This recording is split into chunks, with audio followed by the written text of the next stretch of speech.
Iniciamos, una vez más agradecerte pues tu sintonía en este espacio, el Tribunal de la Tarde. Y damos inicio al segmento La Audiencia Preliminar. Nos acompaña la doctora Sara Mota, quien es pediatra, infectóloga, y con un tema pues de actualidad y que siempre vale la pena pues estar refrescando lo aprendido y cosas nuevas para incorporarlas. Me refiero al tema del sarampión. ¿Cómo está usted, doctora?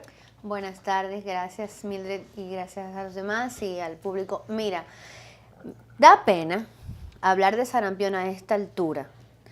¿Por qué lo digo? Porque hace, digamos, el último brote de sarampión o una enfermedad que se consideraba erradicada, por ejemplo en Estados Unidos hace 18 años, y justamente el año pasado tuvieron más de 26 brotes, o sea, en diferentes estados, y cuentan más de 600 casos. Y actualmente en el estado de Nueva York, específicamente en Brooklyn, hay más de 30 casos de sarampión. Y esto simplemente por el tema de grupos antivacunas por diferentes razones. Doctora, usted nos permite hacerles un brindis del mejor café del mundo, el Café Santo Domingo. No, yo no solamente que lo permito, es lo que... Gracias, no, pero por supuesto. Ah, bueno, gracias y está a Carla. delicioso. Gracias, muchas Carla. Gracias a Carla por este Café Santo Domingo, el mejor café del mundo.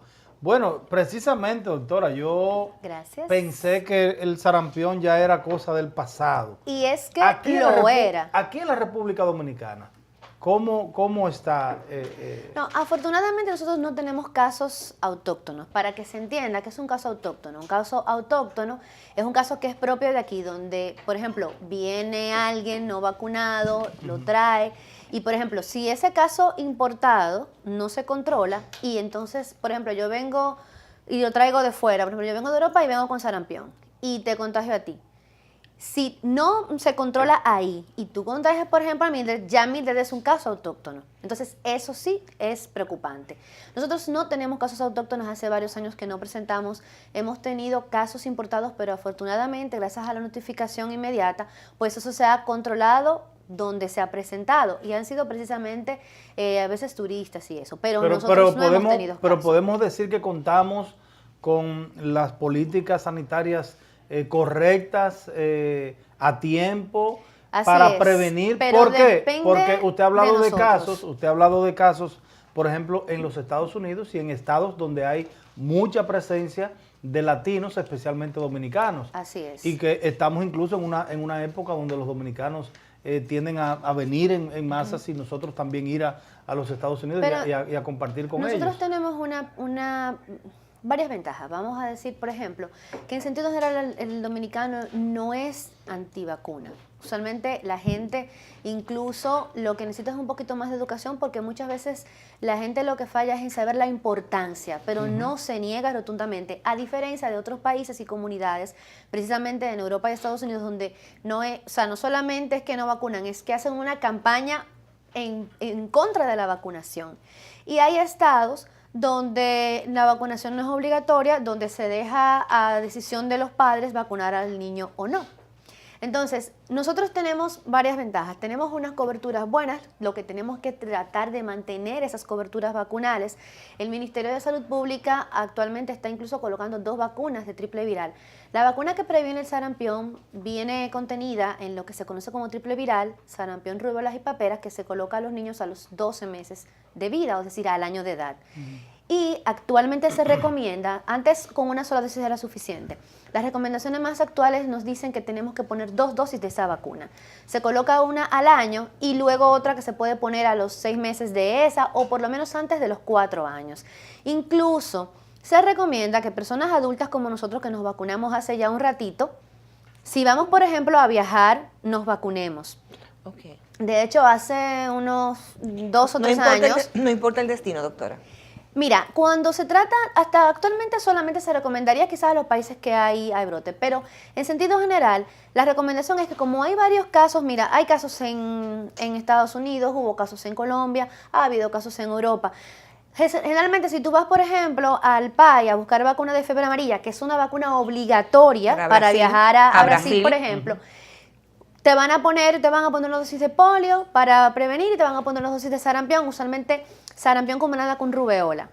no es y no te va a hacer daño. O sea, ahí es recomendable, por ejemplo, en el caso de nosotros, como dije, porque nosotros nos vacunamos hace ya un rato y quizás esos anticuerpos no están igual y un refuerzo no nos va a hacer daño.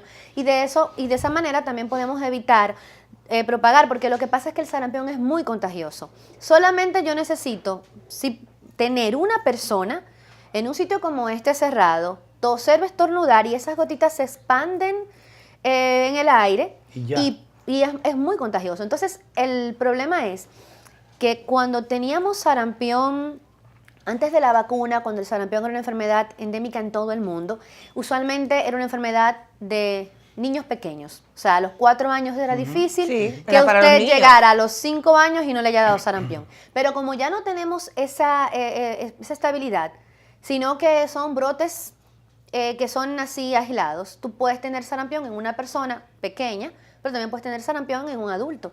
Por eso es importante la notificación. Toda enfermedad febril con erupción debe ser notificada para descartar cualquier actuación a tiempo. Doctora, ¿y por qué no se hace, por ejemplo, que sea de manera obligatoria que las personas se vacunen contra el sarampión cuando van de viaje? Porque así se hace, por ejemplo, con la fiebre amarilla.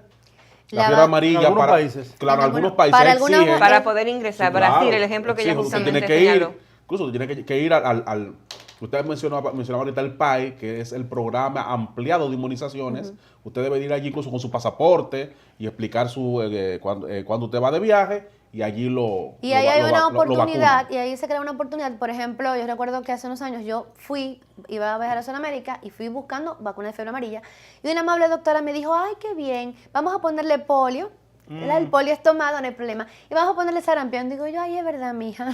Y entonces, 2 pullitas. No sabía que estaba me llevé 2 pullitas. No, pero yo me dejé vacunar porque después de todo, la vacuna es una obligación, es un derecho y es un deber. Sí. ¿Por qué es un derecho? Porque yo tengo todo el derecho de recibir protección. O sea, si hay una enfermedad que es prevenible por vacuna, yo tengo todo el derecho de recibirla. Pero es mi deber también con la comunidad, porque yo no tengo el derecho de infectarte a ti si yo no me protejo.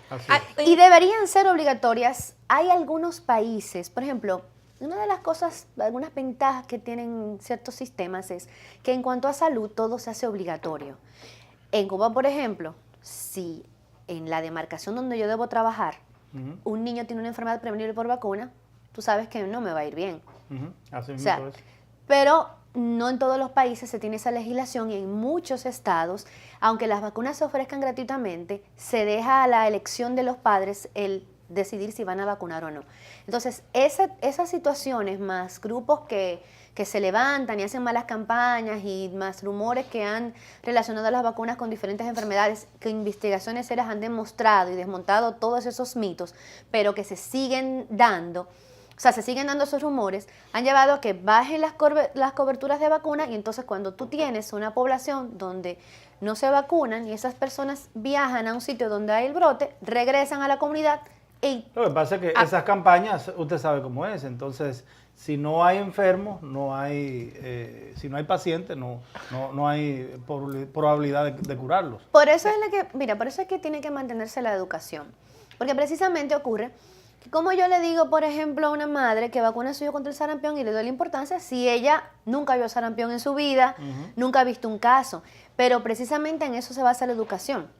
Porque para que nosotros tengamos a República Dominicana libre de sarampión, tenemos que seguir vacunando, tenemos que seguir concientizando para que se mantengan las coberturas altas. Usted hablaba del sarampión que le daba a los niños y el sarampión ya al adulto. Hablemos de la sintomatología y de la gravedad justamente de los indicadores. ¿Es más complejo de adultos? ¿Es más benigno en el caso de los niños? Básicamente, bueno, cuando era epidémico usualmente el sarampión era de niños pequeños y hay variables de la enfermedad que pueden ser letales. Pero en sentido general, como muchas enfermedades virales, la mayoría de los casos son autolimitados. Es decir, tiene un curso predecible. Generalmente, o sea, la definición operacional o la definición que la Organización Mundial de la Salud utiliza para que los médicos estemos alerta y notifiquemos es toda enfermedad eruptiva, es decir, con un rash, donde haya un escozor en la piel, o sea, la gente no solamente tanto que pique, la erupción es una erupción eritematosa, roja, es como un salpullido, es una erupción, ahí estamos esa parece más de varicela. Sí, Ok. Porque son varicela. como, o sea, son como pustulitas, sí. como vesiculitas. Es una erupción maculopapular roja, o sea, es como un manto rojo, que generalmente se inicia por detrás del cuero cabelludo, por detrás de las orejas, y se extiende en esa dirección cefalocaudal, que respeta las palmas de las manos y las plantas de los pies. Pero usualmente en el cuadro característico del sarampión, empiezan con 2 o 3 días de tos, secreción nasal y conjuntivitis y fiebre. Entonces, al tercer o cuarto día aparece la erupción, la fiebre y el malestar se intensifican. Esa erupción puede durar varios días, casi una semana, y luego la erupción desaparece en el mismo orden que apareció, como con pequeñas descamaciones. ¿Hay efectos secundarios o esto desaparece y ya? Precisamente como el virus entra por la vía respiratoria y la irrita bastante, puede producirte otitis. El sistema inmune estar deprimido por la acción del virus te puede predisponer a infecciones por ejemplo, bacterias, como es el caso del Streptococcus pneumoniae. También puede producir una neumonía, precisamente, o sea, una sobreinfección bacteriana. De hecho, como mencionaba, que el cuadro clínico, al ser autolimitado y predecible y está bien descrito, generalmente cuando comienza a bajar la fiebre y comienza a desaparecer el exantema, si la fiebre regresa o persiste, uno sospecha de una sobreinfección. Generalmente el sarampión cura sin secuelas, generalmente, pero se han reportado casos de que el cuerpo se mantiene con partículas del virus y que años después puede presentarse una enfermedad neurológica degenerativa. Pero, vamos, no es que todos, o sea, no es que si tenemos en caso de sarampión vamos a tener 90 casos de esa encefalopatía luego, pero es algo también que puede pasar y que está descrito. Y hay formas graves de sarampión, como sarampión hemorrágico, sarampión negro, que sí son casos letales, pero generalmente la enfermedad, o sea, causa mucha morbilidad, mucho malestar y es muy contagiosa. La mortalidad no necesariamente es alta, claro, si tienes muchos casos, pues vas a tener aumento de la mortalidad, pero lo preferible es no tenerla. Claro. Y por eso mencionaba la importancia de mantenerse uno al día con las vacunas, revise su tarjeta, es una vacuna que tiene que tener todo niño al año de edad y que tengan 2 dosis de vacuna. Incluso, en caso de que no esté a nivel estatal, la mayoría de los seguros lo cubren porque es una vacuna de plan básico. Excelente. Bueno, gracias excelente, doctora, por traer esas interesantes orientaciones sobre este tema. Todos hemos escuchado hablar de sarampión. Ya están advertidos y es bueno que la gente pues tome las previsiones del lugar y vacune a sus niños si no están vacunados, y los adultos también deben reforzarse. Sí, así es. Muchísimas gracias. Nos vamos ahora, Dionisio, a una pausa para entonces retornar con Tobías Crespo. Ahí está Tobías Crespo, el diputado del PLD por el Distrito Nacional. Con él vamos a tratar temas de mucho interés.